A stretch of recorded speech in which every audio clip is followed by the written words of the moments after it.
Hello everyone. आज पनि फेरि हाम्रो फ्यामिली चाहिँ कतै नयाँ ठाउँमा जाने तयारी गर्दैछौँ अनि हामी घरबाट निस्क्यौँ। आज कहाँ जाने भनेर प्लानै थिएन कि अनप्लान हामी हिँडिरहेछौँ।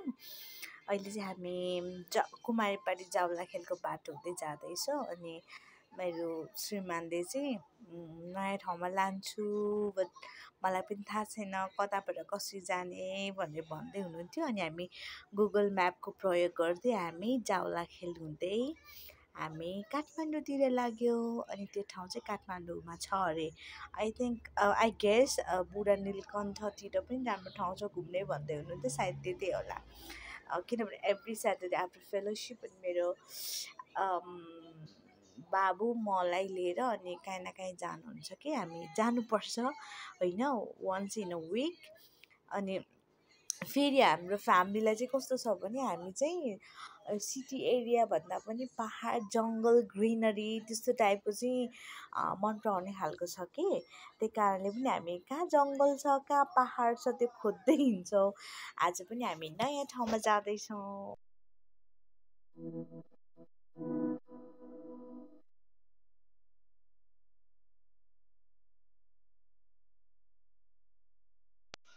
ओके, फाइनली हामी आइपुग्यौँ डाँडा गाउँ भन्ने ठाउँमा। यो चाहिँ बुढा नीलकण्ठको माथि रहेको छ।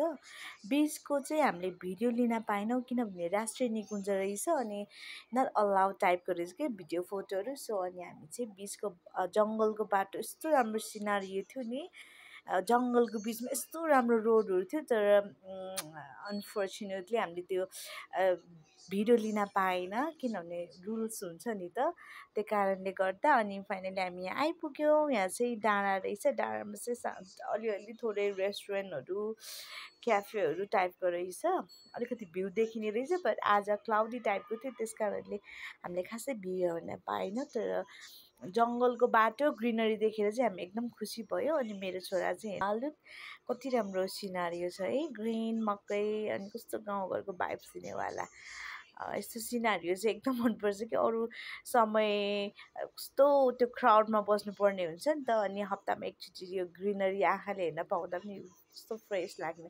एन्ड लुक एट माई सन। अनि उहाँलाई चाहिँ एकदम हिँड्न मनपर्छ है, उहाँको एक्सर्साइजको लागि भए पनि हामी यसरी औषधि हुन्छ नि औषधि। This is not just a drugs. गाजर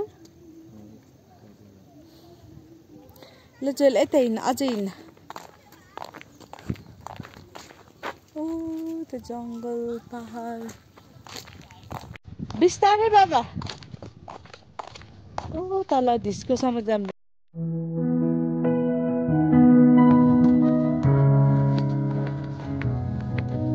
खाना देखा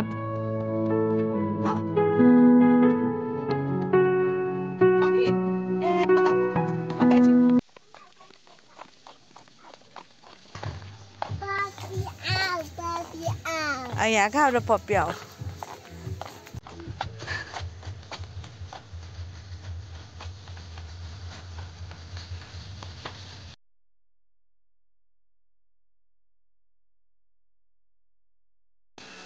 ए पुल हो,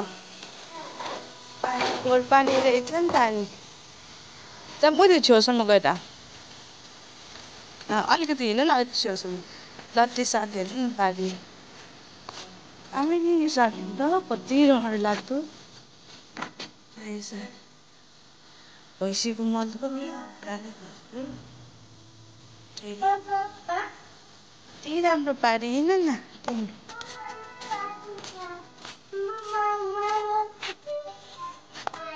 ल ल ल त अगाडि हिँड, अलिकति अगाडि। यसो त पहाडको भाइब चाहिएन ड्याडी।